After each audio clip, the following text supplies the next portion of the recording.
জুলাই মাসে আমাদের দেশে সর্বোচ্চ বৃষ্টিপাতটা হয়, হ্যাঁ।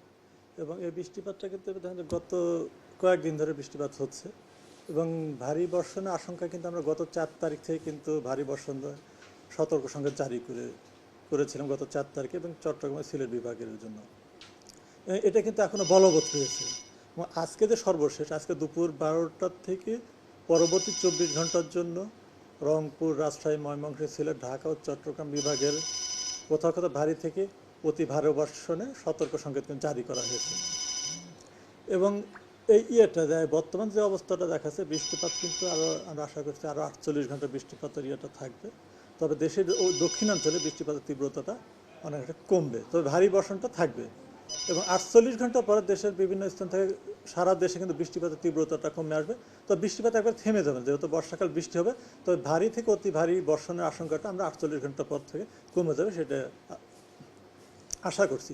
এবং গত 24 ঘন্টা যেটা হয়েছে, গত 24 ঘন্টা দেশে সর্বোচ্চ বৃষ্টিপাত রেকর্ড করা হয়েছে আপনার পটুয়াখালীতে 132 মিলিমিটার, এবং এ সময় ঢাকায় কিন্তু 97 মিলিমিটার বৃষ্টিপাত রেকর্ড করা হয়েছে। এবং আজকে ভোর 6টা থেকে সকাল 9টা পর্যন্ত আরও 28 মিলিমিটার বৃষ্টিপাত রেকর্ড করেছে।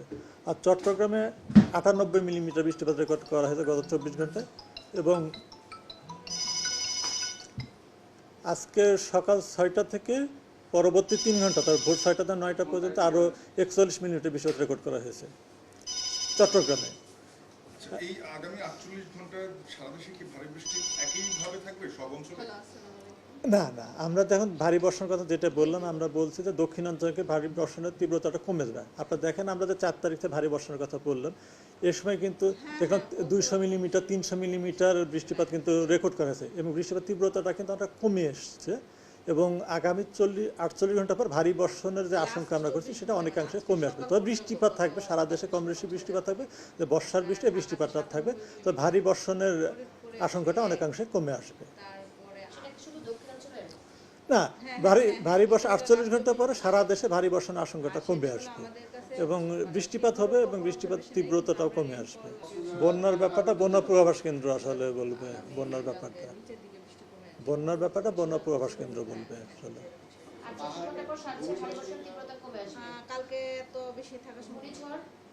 না, আপাতত ঘূর্ণিঝড়ের তার বর্ষাকালে সাধারণত ঘূর্ণিঝড় হয় না। তবে আমরা যে আমাদের দীর্ঘমেয়াদী যে পূর্বাভাস, সেখানে আমরা বলছিলাম যে 1টা থেকে 2টা লঘুচাপ হতে পারে, যার মধ্যে একটা নিম্নচাপ পরিণত হতে পারে।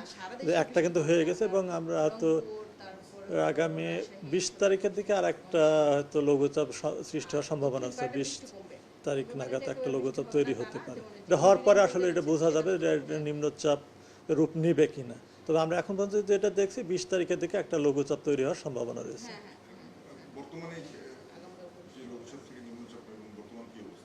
না, এটা দুর্বল হয়ে গেছে আসলে। যেটা গত 2 তারিখে একটা লঘুচাপ তৈরি হয়েছিল, পরবর্তীতে লঘুচাপটা ঘনীভূত হয়ে 5 তারিখে কিন্তু নিম্নচাপে পরিণত হয়েছিল এবং এটা কিন্তু উত্তর উড়িষ্যা দিয়ে উপকূল অতিক্রম করে। এবং এই নিম্নচাপের প্রভাবে কিন্তু সারা দেশে কিন্তু ভারী থেকে অতি ভারী বর্ষণটা সূত্রপাত হয়েছিল এবং পরবর্তীতে এর প্রভাবে কিন্তু এখন পর্যন্ত এটা চলমান রয়েছে। এবং আস্তে আস্তে এটা কিন্তু আমরা যেটা আগেই বলেছি, 48 ঘন্টা পরে ভারী বর্ষণের যে আশঙ্কা আমরা করছি, এটা অনেকাংশে কেটে যাবে।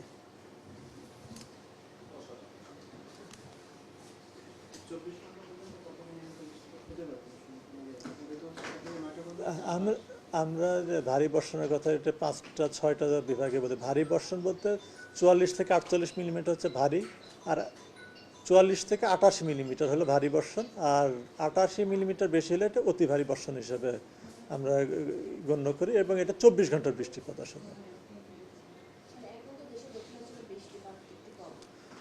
বৃষ্টি হচ্ছে, তাও তুলনায় কিছুটা কম। গত কয়েকদিন ভারী বর্ষণ হচ্ছে, দক্ষিণাঞ্চলে ভারী বর্ষণ হচ্ছে, কিন্তু গত কয়েকদিনের কথা যদি আমরা বিবেচনা করি, যে 200 মিলিমিটার বা 300 মিলিমিটার, এই বিবেচনায় বৃষ্টিপাত তীব্রতাটা কিন্তু অনেকটা কমছে।